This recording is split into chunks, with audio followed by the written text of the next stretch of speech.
Analisis Komprehensif Standar Pengendalian Mutu, SPM, No. 1, Panduan Strategis Perancangan, Implementasi, dan Evaluasi Sistem Mutu Kantor Akuntan Publik.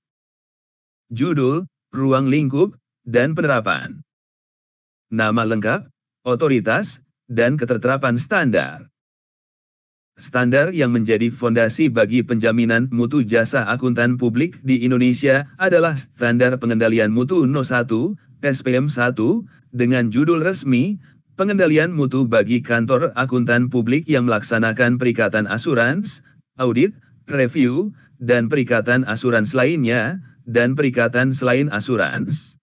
Standar ini, yang berlaku efektif sejak 1 Januari 2013, merupakan bagian tak terpisahkan dari Standar Profesional Akuntan Publik, SPAP, yang ditetapkan oleh Institut Akuntan Publik Indonesia, IAPI. Otoritasnya bersifat mengikat, SPM 1 harus dibaca dan diinterpretasikan dalam kaitannya dengan Standar Audit, SA, dan Kode Etik Profesi Akuntan Publik, KEPAP, dan kepatuhan terhadap seluruh ketentuannya merupakan suatu keharusan bagi setiap praktisi. Ruang lingkup universal. Ruang lingkup SPM 1 bersifat universal dan komprehensif. Standar ini berlaku untuk semua kantor akuntan publik, KAP, tanpa memandang skala operasi, jumlah personel, atau afiliasi dengan jaringan firma global. Lebih lanjut, cakupannya tidak terbatas pada jasa audit, melainkan mencakup seluruh spektrum perikatan yang dilaksanakan oleh KAP, yang secara garis besar terbagi menjadi 2 kategori. Perikatan asurans, meliputi audit dan review atas laporan keuangan historis, serta perikatan asurans lainnya. Perikatan selain asurans, meliputi jasa-jasa terkait, related services, seperti prosedur yang disepakati, agreed upon procedures, dan jasa kompilasi. Penerapan yang luas ini menegaskan sebuah prinsip fundamental, mutu bukanlah sekadar fungsi kepatuhan yang melekat pada perikatan audit, melainkan merupakan kapabilitas inti dan DNA organisasi yang harus meresap ke dalam setiap lini jasa yang ditawarkan oleh KAP. Hal ini menuntut pimpinan KAP untuk memandang mutu sebagai sebuah fungsi tata kelola strategis yang melintasi seluruh divisi, bukan lagi sebagai pusat biaya, cost center, yang hanya relevan bagi divisi audit. Prinsip skalabilitas. SPM 1 dirancang dengan pemahaman bahwa setiap KAP memiliki karakteristik yang unik. Oleh karena itu, standar ini menganut prinsip skalabilitas. Sifat dan luasnya kebijakan, serta prosedur pengendalian mutu yang dikembangkan oleh sebuah KAP tidak bersifat kaku, melainkan harus disesuaikan dengan mempertimbangkan berbagai faktor, seperti besar kecilnya KAP, kompleksitas karakteristik operasinya, dan apakah KAP tersebut merupakan bagian dari suatu jaringan. Pendekatan ini memungkinkan KAP yang lebih kecil dengan struktur yang lebih sederhana untuk merancang sistem yang efektif tanpa harus terbebani oleh birokrasi yang tidak relevan, sementara KAP besar dengan operasi yang kompleks dapat merancang sistem yang lebih robust untuk mengelola risikonya. Tujuan utama dan sifat sistem pengendalian mutu. Tujuan fundamental SPM 1. Tujuan yang ingin dicapai melalui penerapan SPM 1 bersifat ganda dan sangat fundamental bagi kepercayaan publik terhadap profesi. Setiap KAP diwajibkan untuk menetapkan dan memelihara suatu sistem pengendalian mutu yang dirancang untuk memberikan keyakinan memadai, reasonable assurance, sebuah tingkat keyakinan yang tinggi, namun tidak absolut bahwa KAP beserta seluruh personelnya telah mematuhi standar profesi serta ketentuan hukum dan peraturan perundang-undangan yang berlaku. Laporan-laporan yang diterbitkan oleh KAP atau oleh rekan perikatan secara individual telah tepat sesuai dengan kondisinya. Kedua tujuan ini saling terkait dan membentuk pilar utama dari tanggung jawab profesi, kepatuhan terhadap aturan main dan penyampaian output berkualitas tinggi yang dapat diandalkan oleh para pemangku kepentingan. Sifat, sistem, pengendalian mutu. SPM 1 secara sadar menggunakan istilah, sistem, untuk menekankan bahwa pengendalian mutu adalah sebuah kerangka kerja yang terintegrasi dan holistik, bukan sekadar kumpulan aturan atau daftar periksa, checklist, yang diterapkan secara ad hoc per perikatan. Sebuah sistem, sebagaimana didefinisikan dalam standar, terdiri dari dua komponen yang saling menopang. Kebijakan, policies prinsip-prinsip, nilai, dan aturan tingkat tinggi yang menjadi panduan bagi firma dalam mencapai tujuan mutu. Prosedur, prosedures langkah-langkah tindakan spesifik dan mekanisme operasional yang diperlukan untuk mengimplementasikan kebijakan tersebut, serta untuk memantau kepatuhan secara berkelanjutan. Pendekatan, sistem, ini secara fundamental mengubah paradigma manajemen mutu dari yang bersifat reaktif, memperbaiki masalah setelah terjadi, menjadi proaktif, membangun infrastruktur untuk mencegah kegagalan mutu sejak awal. Fokusnya bergeser ke hulu, yaitu pada perancangan proses penerimaan klien yang ketat, pengembangan sumber daya manusia yang kompeten, dan pembangunan mekanisme konsultasi yang andal, dengan tujuan untuk meminimalkan kemungkinan terjadinya masalah di hilir. Ini menuntut alokasi sumber daya yang strategis, di mana investasi lebih diarahkan pada perancangan sistem, pelatihan, dan teknologi pendukung, bukan semata-mata pada aktivitas review dan remediasi temuan. Definisi kunci. Pemahaman yang akurat atas terminologi yang digunakan dalam SPM 1 adalah prasyarat untuk interpretasi dan implementasi standar yang benar. Berikut adalah definisi dari istilah-istilah paling krusial yang membentuk bahasa pengendalian mutu. Rekan perikatan, engagement partner-partner atau individu lain dalam KAP yang memegang tanggung jawab akhir atas suatu perikatan, mulai dari pelaksanaan hingga laporan yang diterbitkan atas nama KAP. Individu ini adalah ujung tombak penjaminan mutu di tingkat perikatan. Penelaah pengendalian mutu perikatan, engagement quality control review require seorang partner, individu lain dalam KAP, atau bahkan pihak eksternal yang memiliki kualifikasi, yang secara esensial bukan merupakan bagian dari tim perikatan. Tugasnya adalah memberikan evaluasi yang objektif atas pertimbangan-pertimbangan signifikan yang dibuat oleh tim perikatan dan kesimpulan yang mereka capai, yang dilakukan sebelum tanggal penerbitan laporan. Tim perikatan, engagement tim seluruh personel yang terlibat langsung dalam pelaksanaan suatu perikatan, termasuk individu dari luar KAP, selain tenaga ahli, yang ditugaskan untuk melaksanakan prosedur dalam perikatan tersebut. KAP, Kantor Akuntan Publik Badan Usaha, baik dalam bentuk perseorangan maupun persekutuan, yang menyediakan jasa profesional. SPM 1 berlaku untuk entitas KAP secara keseluruhan. Jaringan, network sebuah struktur yang lebih besar di mana beberapa entitas, termasuk KAP, bekerja sama dan secara jelas berbagi elemen-elemen kunci seperti pendapatan atau beban, kepemilikan bersama, kebijakan pengendalian mutu bersama, strategi bisnis bersama, penggunaan nama merek, brand name, bersama, atau berbagi sumber daya profesional secara signifikan. Pemantauan, monitoring suatu proses yang mencakup pertimbangan dan evaluasi secara berkelanjutan atas sistem pengendalian mutu KAP. Ini termasuk inspeksi secara berkala atas sejumlah perikatan yang telah selesai, yang dirancang untuk memberikan keyakinan memadai bagi KAP bahwa sistem pengendalian mutunya berjalan secara efektif. Personel, mencakup seluruh rekan, partner, dan staf profesional di dalam KAP. Emiten, suatu entitas yang efeknya, baik ekuitas maupun utang, tercatat di bursa.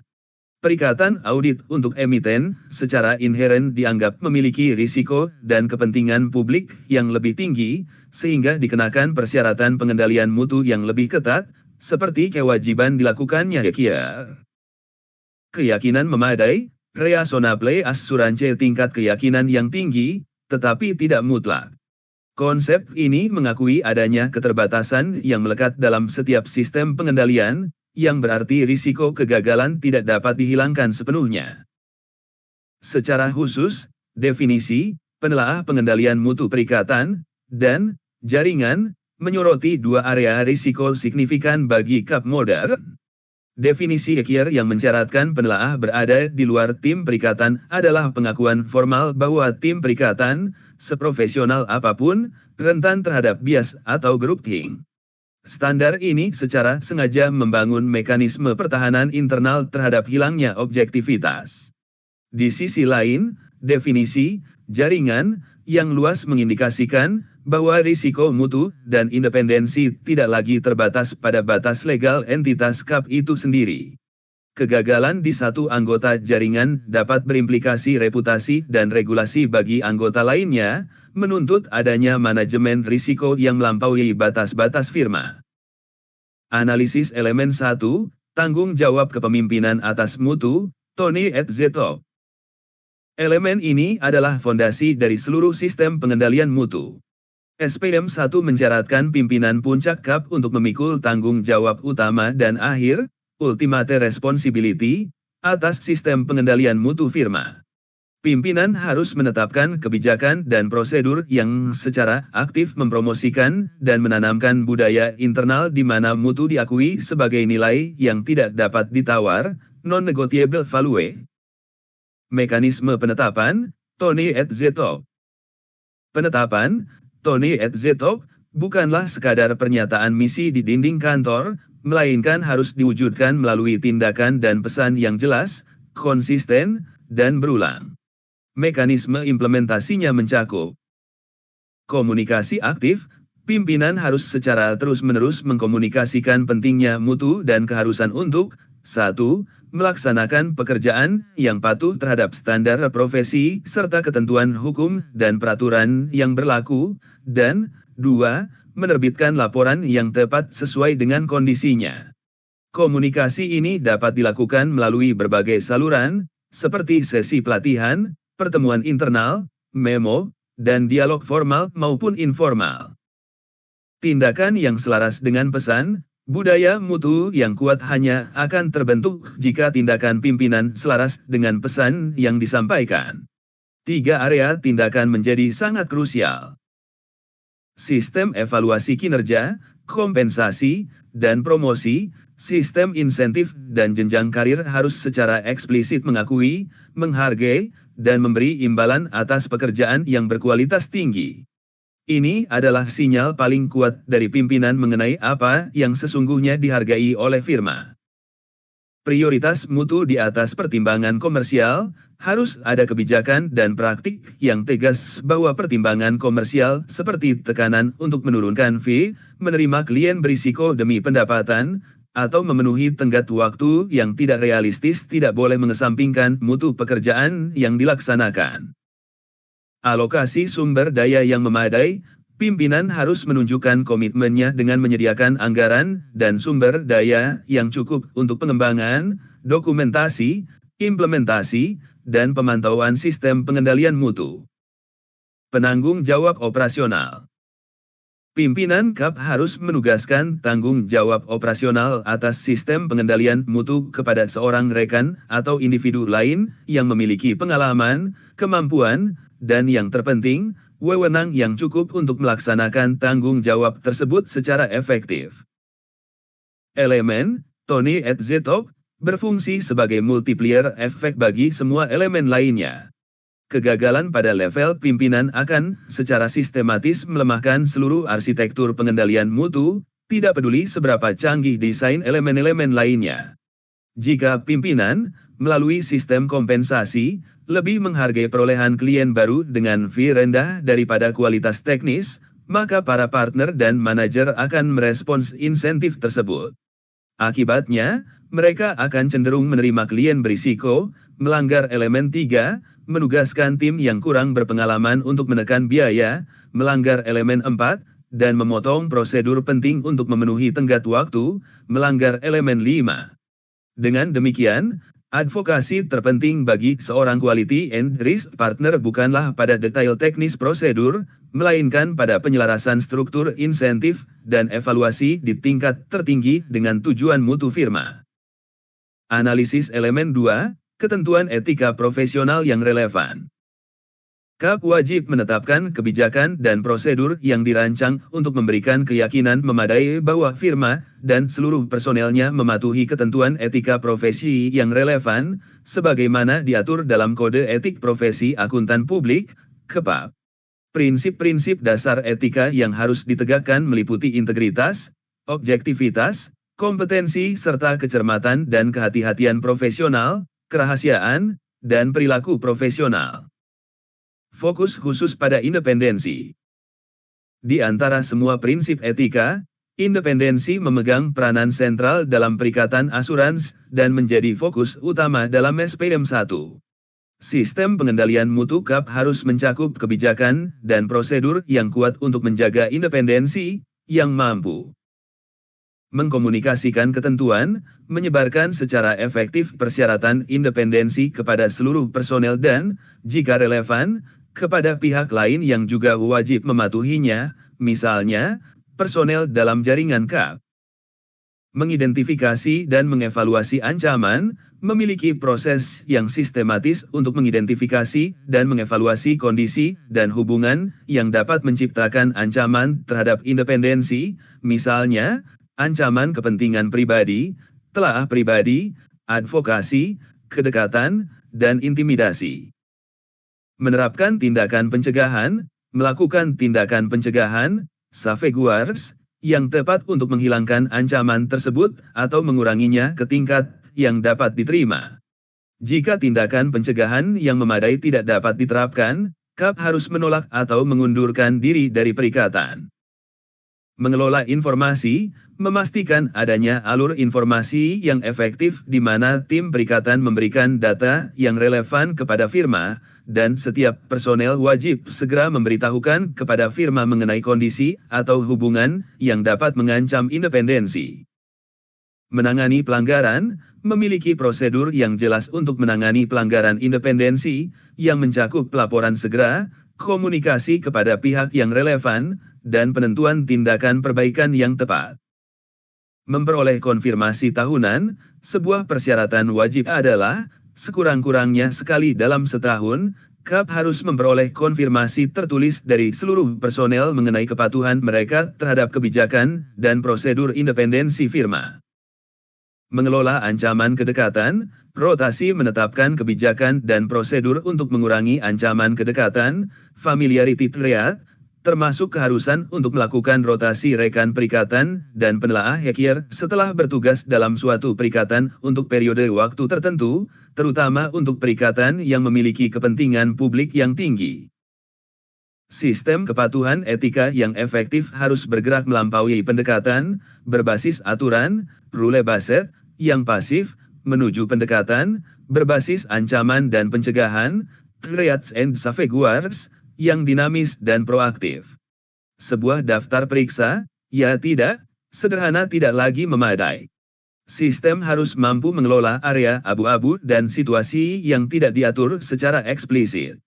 Sebagai contoh, selain memastikan tidak ada hubungan keuangan terlarang, sistem harus dapat mengidentifikasi hubungan sosial atau bisnis yang terlalu dekat antara personel kunci KAP dengan manajemen klien, yang meskipun tidak dilarang secara spesifik, dapat menciptakan ancaman kedekatan atau intimidasi yang signifikan.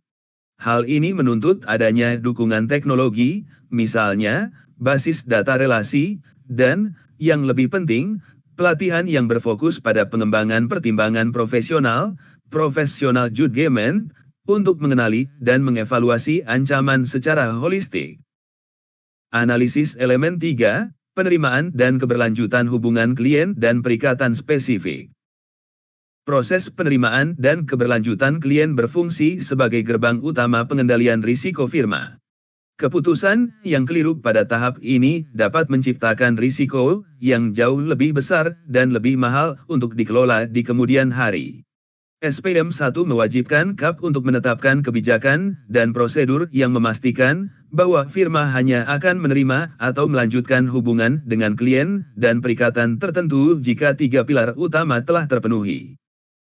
3 pilar keputusan penerimaan. Kompetensi, kemampuan, dan sumber daya. KAP harus secara objektif menilai apakah mereka memiliki kompetensi teknis, keahlian industri yang relevan, serta ketersediaan waktu dan sumber daya personel yang cukup untuk melaksanakan perikatan sesuai standar. Kepatuhan terhadap ketentuan etika, KAP harus dapat memastikan bahwa penerimaan perikatan tidak akan menyebabkan pelanggaran terhadap ketentuan etika profesi, terutama yang berkaitan dengan independensi dan benturan kepentingan.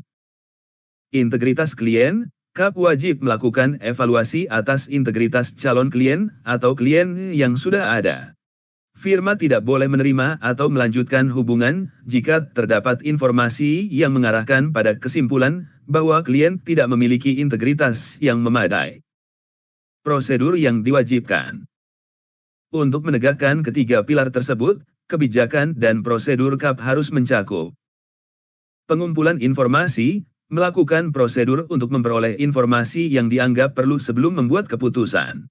Sumber informasi dapat mencakup komunikasi dengan auditor pendahulu, dengan izin klien, permintaan keterangan dari pihak ketiga seperti bankir dan penasihat hukum, serta pencarian informasi latar belakang dari sumber data publik. Evaluasi integritas klien, pertimbangan spesifik dalam mengevaluasi integritas klien antara lain mencakup reputasi pemilik utama, manajemen kunci, dan pihak yang bertanggung jawab atas tata kelola, sikap manajemen terhadap interpretasi standar akuntansi, apakah agresif atau konservatif, adanya tekanan yang tidak wajar terhadap fee audit, indikasi pembatasan lingkup yang tidak semestinya, serta indikasi keterlibatan dalam aktivitas ilegal. Dokumentasi penyelesaian isu, jika dalam proses evaluasi teridentifikasi adanya isu, misalnya, potensi benturan kepentingan atau keraguan atas aspek tertentu dari integritas klien, dan KAP tetap memutuskan untuk menerima atau melanjutkan perikatan, maka pertimbangan dan cara penyelesaian isu tersebut wajib didokumentasikan. Prosedur pengunduran diri, KAP harus memiliki prosedur untuk menangani situasi di mana informasi yang seharusnya menyebabkan penolakan baru diketahui setelah perikatan dimulai. Prosedur ini harus mempertimbangkan tanggung jawab profesional dan hukum, termasuk kemungkinan untuk mengundurkan diri dari perikatan atau dari hubungan dengan klien secara keseluruhan. Penempatan elemen ini sebelum elemen sumber daya manusia dan pelaksanaan perikatan dalam struktur SPM 1 bukanlah tanpa alasan. Ini menandakan prioritas strategisnya. Menerima klien dengan integritas yang meragukan atau perikatan di luar area kompetensi firma akan menciptakan risiko inheren yang sangat tinggi, yang tidak dapat sepenuhnya dimitigasi bahkan oleh tim perikatan terbaik sekalipun. Oleh karena itu, menolak klien yang tidak memenuhi kriteria bukanlah sebuah kehilangan pendapatan, melainkan sebuah tindakan manajemen risiko yang esensial dan bentuk disiplin profesional yang paling mendasar. Analisis elemen 4, sumber daya manusia, SDM. Aset terpenting sebuah KAP adalah kualitas dan integritas personelnya. SPM 1 mengakui hal ini dengan mendedikasikan satu elemen penuh untuk manajemen sumber daya manusia, SDM. Tujuannya adalah untuk memastikan KAP memiliki jumlah personel yang cukup dengan kompetensi, kemampuan, dan komitmen terhadap prinsip etika yang diperlukan untuk melaksanakan perikatan sesuai standar dan menerbitkan laporan yang tepat. Kebijakan SDM dalam siklus hidup personel. Kebijakan dan prosedur SDM harus mencakup seluruh siklus hidup personel di dalam firma, mulai dari perekrutan hingga promosi. Perekrutan, rekrutmen menetapkan proses rekrutmen yang efektif dan terstruktur untuk memilih individu yang tidak hanya memiliki potensi akademis, tetapi juga menunjukkan karakteristik integritas dan komitmen terhadap prinsip etika. Penilaian kinerja, performance evaluation merancang dan mengimplementasikan sistem penilaian kinerja yang adil dan komprehensif.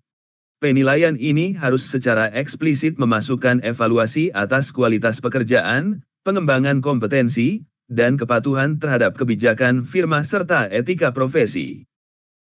Pengembangan profesional, capabilities kompetensi mendorong dan memfasilitasi pengembangan profesional berkelanjutan, PPL, bagi seluruh tingkatan personel. Ini dapat dicapai melalui berbagai metode, termasuk pendidikan profesional formal, pelatihan internal dan eksternal, pengalaman kerja yang terstruktur, serta bimbingan, coaching and mentoring, oleh personel yang lebih berpengalaman. Dekompensasi dan promosi, menyelaraskan kebijakan kompensasi dan promosi dengan komitmen firma terhadap mutu. Kenaikan jabatan dan penghargaan finansial harus secara jelas dikaitkan dengan kualitas kinerja dan kepatuhan terhadap prinsip etika, bukan semata-mata pada metrik komersial seperti jam yang dapat ditagih, bill label hours, atau perolehan klien baru. Penugasan tim perikatan. Penunjukan rekan perikatan, melimpahkan tanggung jawab atas setiap perikatan kepada seorang rekan perikatan yang memiliki kompetensi, kemampuan, dan wewenang yang tepat untuk perikatan tersebut. Penugasan tim, menetapkan prosedur untuk menugaskan personel yang tepat dengan kompetensi dan kemampuan yang dibutuhkan untuk setiap perikatan. Pertimbangan dalam penugasan tim mencakup pemahaman dan pengalaman praktis atas perikatan sejenis, pemahaman atas standar profesi dan peraturan, pengetahuan industri klien, dan kemampuan untuk menerapkan pertimbangan profesional. Penerapan elemen ini secara efektif akan mengubah fungsi HR dari sekadar peran administratif menjadi arsitek strategis bagi kapabilitas mutu firma. Kebijakan HR tidak lagi hanya tentang penggajian dan administrasi cuti, melainkan tentang bagaimana secara sistematis membangun, mengembangkan, dan mempertahankan aset intelektual dan etis firma. Ini mengharuskan adanya kolaborasi erat antara quality and risk partner dengan HR partner untuk merancang ulang metrik evaluasi kinerja, jalur karir, dan struktur insentif agar sepenuhnya selaras dengan tujuan mutu yang ditetapkan dalam SPM 1. Analisis elemen 5, pelaksanaan perikatan. Elemen ini merupakan jantung operasional dari sistem pengendalian mutu, yang mengatur bagaimana pekerjaan harus dilakukan sehari-hari untuk memastikan konsistensi dan kualitas.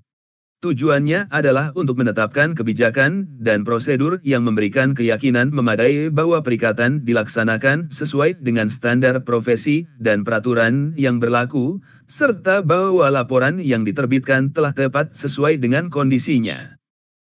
Elemen ini membangun serangkaian jaring pengaman berlapis untuk menangkap kesalahan dan bias pertimbangan sebelum laporan sampai ke tangan publik. Konsultasi. KAP harus menciptakan budaya di mana konsultasi dipandang sebagai sebuah kekuatan, bukan kelemahan. Kebijakan dan prosedur harus memastikan bahwa konsultasi yang tepat dilakukan untuk hal-hal yang rumit atau kontroversial. Sumber daya yang cukup, baik ahli internal maupun eksternal, tersedia untuk memungkinkan konsultasi yang efektif. Sifat, lingkup, dan kesimpulan yang dihasilkan dari konsultasi didokumentasikan dan disepakati oleh pihak yang meminta dan yang memberikan konsultasi. Kesimpulan yang dihasilkan dari konsultasi diterapkan. Supervisi dan review. Alur kerja perikatan harus mencakup proses supervisi dan review yang jelas. Supervisi mencakup pemantauan kemajuan perikatan, pertimbangan atas kompetensi dan kemampuan anggota tim, serta identifikasi dan penanganan isu-isu signifikan yang timbul selama perikatan berlangsung. Review didasarkan pada prinsip bahwa pekerjaan anggota tim yang kurang berpengalaman harus direview oleh anggota tim yang lebih berpengalaman.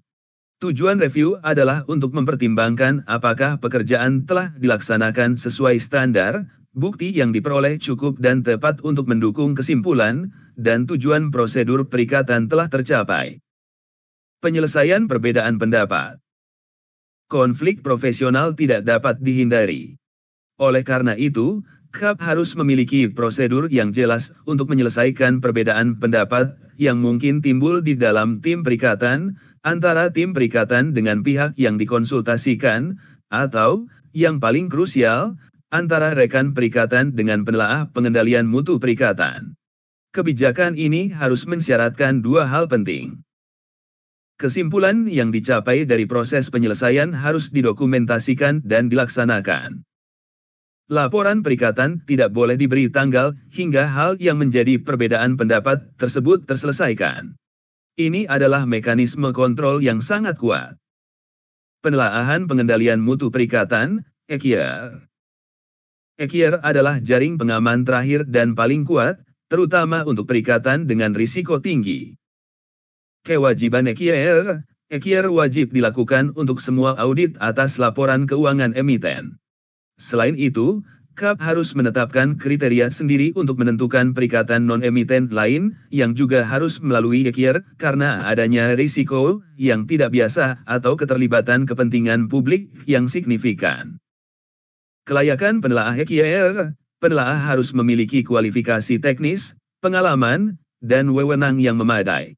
Yang terpenting, penelaah harus objektif. Kebijakan KAP harus dirancang untuk menjaga objektivitas ini, misalnya dengan memastikan penelaah tidak terlibat dalam perikatan yang direview dan tidak membuat keputusan untuk tim perikatan.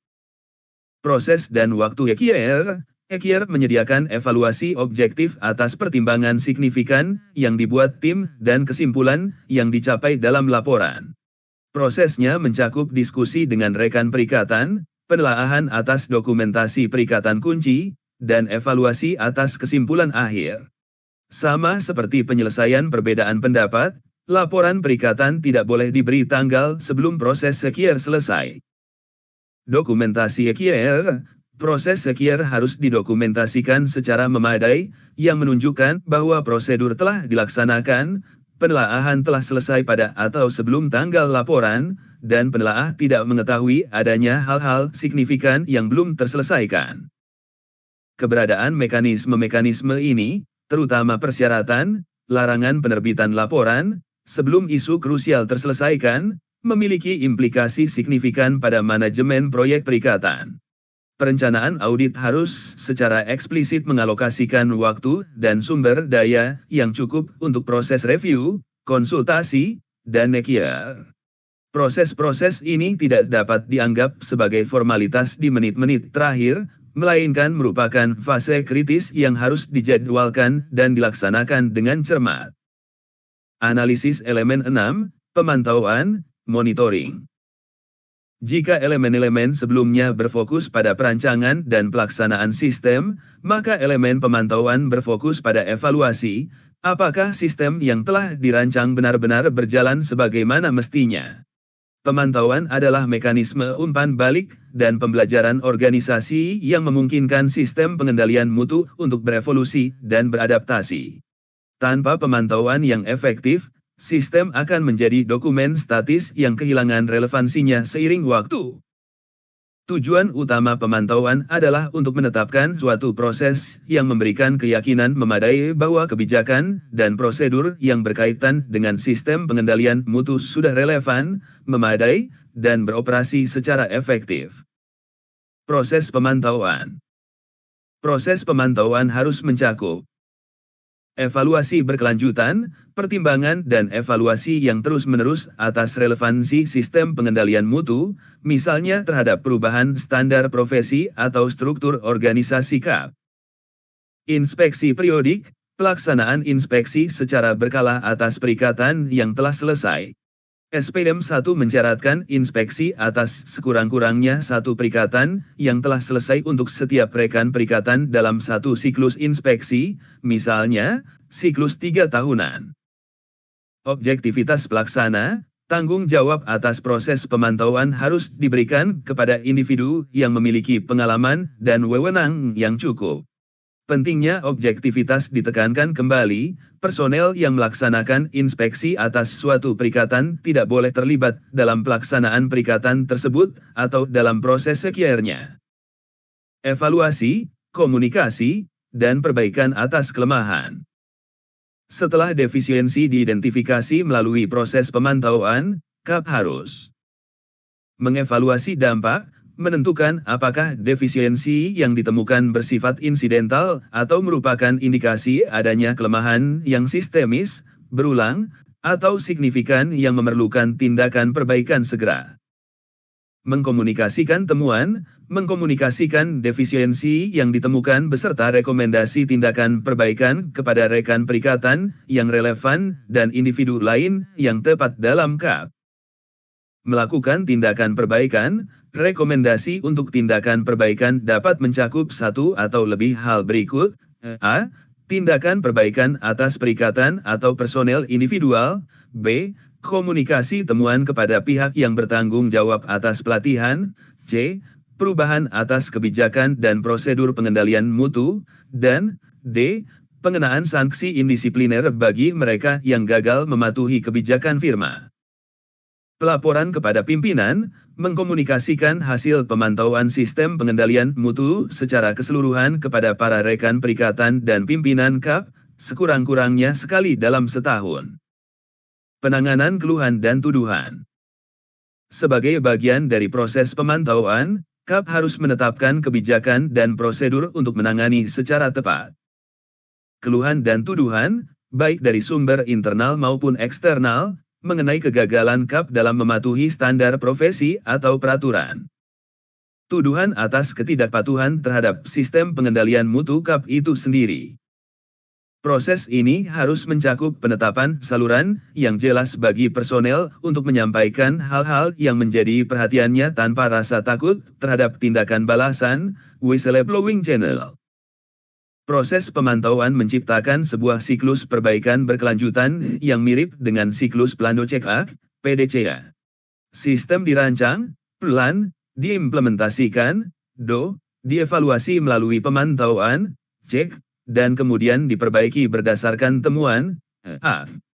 Ini memastikan bahwa sistem pengendalian mutu tetap hidup, relevan, dan responsif terhadap perubahan lingkungan dan risiko yang dihadapi firma. Dokumentasi sistem PM dan hubungan dengan SA 220. Persyaratan dokumentasi. Dokumentasi adalah bukti nyata dari keberadaan dan operasionalisasi sistem pengendalian mutu. SPM 1 mensyaratkan KAP untuk mendokumentasikan kebijakan dan prosedur. Seluruh kebijakan dan prosedur pengendalian mutu harus didokumentasikan dan dikomunikasikan secara efektif kepada seluruh personel KAP. Menyediakan bukti operasional, menyelenggarakan dokumentasi yang memadai untuk memberikan bukti telah dilaksanakannya setiap aspek atau elemen dari sistem pengendalian mutu. Mendokumentasikan keluhan dan respons, secara spesifik, dokumentasi atas keluhan dan tuduhan yang diterima, serta respons atau tindakan yang diambil oleh KAP, wajib dipelihara. Menyimpan dokumentasi tersebut untuk periode waktu yang cukup untuk memenuhi ketentuan hukum dan peraturan, serta untuk memungkinkan dilakukannya evaluasi oleh tim pemantau. Bentuk dan isi dokumentasi dapat disesuaikan, skalabel, dengan ukuran dan kompleksitas KAP, bisa dalam bentuk manual kebijakan tercetak, basis data elektronik, atau kombinasi keduanya. Hubungan dan perbedaan antara SPM 1 dan SA 220. Memahami perbedaan antara SPM 1 dan standar audit, SA 220 tentang pengendalian mutu untuk audit atas laporan keuangan, sangat krusial. Keduanya saling terkait namun beroperasi pada tingkatan yang berbeda. SPM 1 adalah payung kebijakan di tingkat firma, sementara SA 220 adalah implementasi kebijakan tersebut di lapangan pada setiap perikatan audit. Hubungan ini dapat diringkas sebagai berikut. SPM 1 menetapkan sistem yang harus dibangun oleh KAP, sedangkan SA 220 mengatur bagaimana rekan perikatan bertanggung jawab untuk mengimplementasikan prosedur pengendalian mutu dalam konteks perikatan audit spesifik yang dipimpinnya. Tim perikatan berhak untuk mengandalkan sistem yang telah dibangun oleh KAP sesuai SPM 1, misalnya, sistem pemantauan independensi atau proses rekrutmen.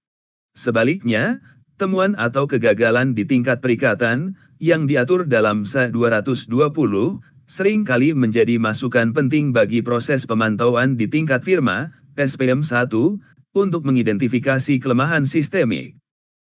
Tabel berikut menyajikan perbandingan fundamental antara kedua standar tersebut. Aspek Standar pengendalian mutu, SPM, 1. Standar audit, SA, 220. Unit aplikasi. Kantor Akuntan Publik, KAP, secara keseluruhan. Perikatan audit individual. Tujuan utama. Membangun sistem untuk memastikan mutu di semua perikatan. Mengimplementasikan prosedur untuk memastikan mutu pada satu perikatan audit. Penanggung jawab utama. Pimpinan KAP. Rekan perikatan. Fokus kebijakan prosedur. Desain sistem, misal, kebijakan rekrutmen, program pemantauan.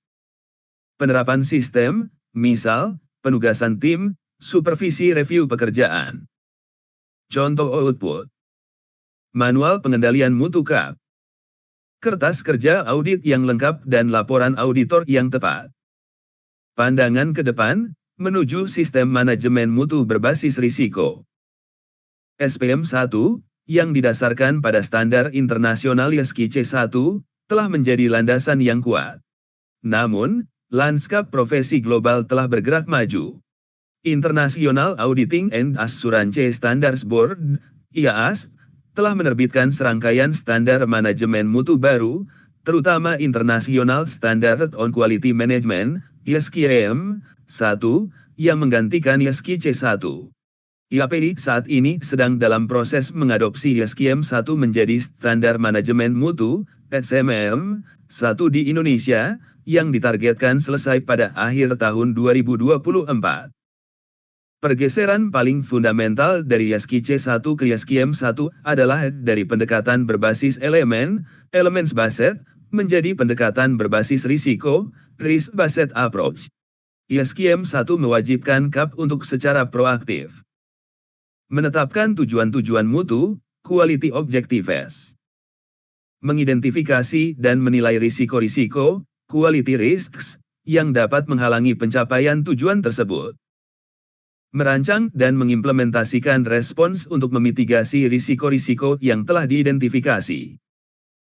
Bagi setiap quality and risk partner yang merancang atau memperbarui sistem pengendalian mutu hari ini, adalah sebuah pandangan yang kurang strategis jika hanya fokus untuk memenuhi persyaratan minimum SPM 1. Sistem yang dirancang harus siap menghadapi masa depan, future proof. Ini berarti, saat merancang setiap elemen SPM 1, pola pikir berbasis risiko dari ISKI-M 1 harus sudah mulai diintegrasikan. Misalnya, saat merancang kebijakan SDM, pertanyaan yang diajukan tidak lagi hanya, apakah kita sudah memiliki prosedur rekrutmen, melainkan, apa risiko terbesar terkait SDM yang dapat menggagalkan pencapaian mutu perikatan kita? Apakah itu kurangnya keahlian di industri teknologi finansial? Tingkat turnover staf senior yang tinggi? Atau kurangnya skeptisisme profesional yang teridentifikasi dalam inspeksi terakhir? Dengan menjawab pertanyaan-pertanyaan berbasis risiko ini, kebijakan yang dihasilkan akan jauh lebih relevan, kuat, dan menempatkan KAP di depan kurva perubahan standar profesi.